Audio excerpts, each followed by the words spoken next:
So, flying cars were promised to us in the Jetsons, and other sci-fi has promised that we can see self-driving cars. And it seems like it's slowly becoming a reality, but what concerns are there as this technology continues to be implemented? And a particular company announcing that indeed they're moving forward with just that. Tesla and founder Elon Musk very much in favor of self-driving cars. The argument is that they can be safer and cut down on all kinds of traffic crashes that lead to fatalities. Well, joining us to talk more about this and the concerns that motorcyclists have from ABATE of Illinois, Josh Witkowski joins us right now. Josh, thanks for taking time with us this morning. Break it down for us. Where are we at in this conversation? Good morning. And I think, Josh, you're having some audio issues and connecting. Can you hear me? Josh, are you there? Hold on a second. Let's see if we can click this and make sure that we've got you coming through. Auxiliary is on. All right, Josh Witkowski, can you hear me?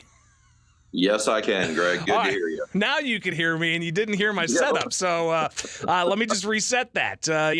Self-driving cars being said to be something that's going to cut down on traffic crashes that lead to fatalities. But motorcyclists with ABATE of Illinois, not too happy about this progression that we're seeing from Tesla. Tell us about it. So I want to be really clear. It is the progression with Tesla particularly. There is a potential for self-driving vehicles or autonomous vehicles or vehicle-to-vehicle communication to help motorcyclists. But Tesla themselves are engaging in a very reckless pattern of testing their quote-unquote self-driving software. What they do is they roll it out to just regular drivers. Anybody that owns a Tesla, 810,000 Teslas recently received the ability to do either autopilot or full-service driving. But now they're going to engage in active testing with some of their employees that they are hiring up in Elgin, Illinois, which means they're going to be intentionally putting their vehicles into situations that the vehicles aren't used to try to gather data and see how the vehicles respond, essentially using public roadways as their field test for this technology. The issue is this technology has killed 4 motorcyclists already, 3 of which were run over from behind at highway speed.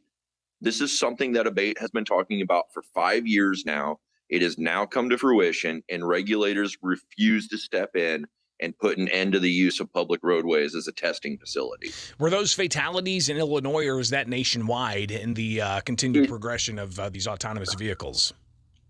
So far it has been nationwide, but then that begs the question, what do we have to wait for? How many motorcyclists have to die in Illinois before lawmakers wake up and do something? So we've seen before, some conversation about allowing this to some degree. What is the current situation when it comes to regulation in the state of Illinois? So that depends on who you talk to. There is this, it's really, really weird. So Illinois has what's required of quote unquote a driver.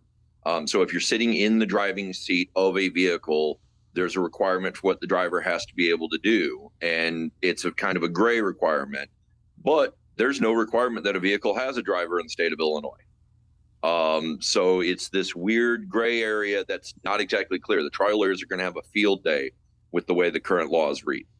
We're talking with Josh Witkowski from ABATE of Illinois about concerns that motorcyclists have of the progression Tesla's moving forward with of testing autonomous vehicles. When do you foresee there being some action on this? I mean, is it going to take a fatality or, the just maiming of people and to bring more awareness about this issue? I'm not sure what it's going to take. 4 years ago, there was an autonomous vehicle working group. It never went anywhere. There was an attempt to do something with future of transportation in Illinois. It seems to have fizzled out. This past session, in January, we saw 4 different bills introduced in the Illinois legislature to address these issues, and none of them went anywhere. And we were told, hey, there's going to be a working group this summer. Well, we're halfway into summer, and there's still not a working group. So that's one of the things that ABATE of Illinois is calling for. Hey, it is time to really put together the working group. The federal government has basically washed their hands of this. Even though NHTSA has dozens of investigations into Tesla right now. They don't seem to go anywhere. The most recent federal highway bill, they actually removed all the language that had to do with autonomous vehicles. So the feds don't want to touch this. It has been a state-by-state thing. Illinois has an opportunity to step up, lead, and help regulate the good development of this technology. There are companies out there who are trying to do good things with this technology. I'll point out Aurora Technologies has been talking to motorcycle groups and working with motorcyclists on their concerns.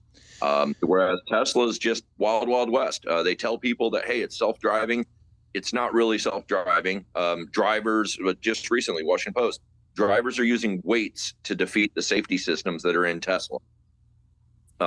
So basically, they're running around thinking the vehicle's going to drive itself, and it's caused a lot of fatal collisions. It's pretty ridiculous what Tesla's safety numbers are.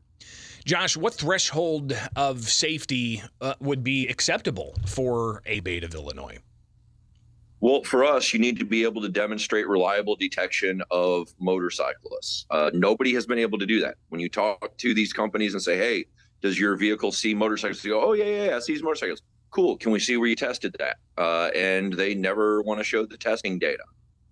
So that's really interesting. You need to be able to show that. But Greg, it boils down to something simpler. You and I had to pass basic tests in order to be able to operate out there on the roadway, right?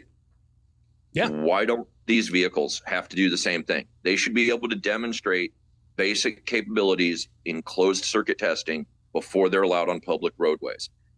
We'll go back to Tesla. They have 16 active NHTSA investigations where a Tesla vehicle collided into a first responder vehicle on the side of the road with lights and siren activated.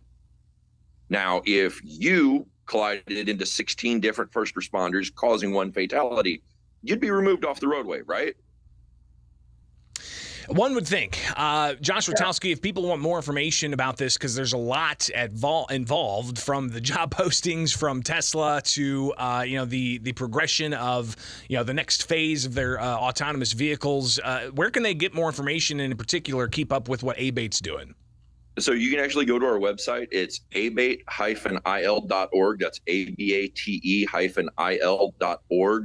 The press release talking about this, talking about our positions on this, is on there, along with links to some of the data that is out there that shows just exactly how dangerous Tesla's version of full service and autopilot is. Josh Witkowski, ABATE of Illinois, greatly appreciate you taking the time with us, and we'll definitely connect again on this and many other issues here in the near future. Thank you very much, Greg. It's Springfield's Morning News on 92.7 WMAY, Springfield's News and Talk, and plenty more.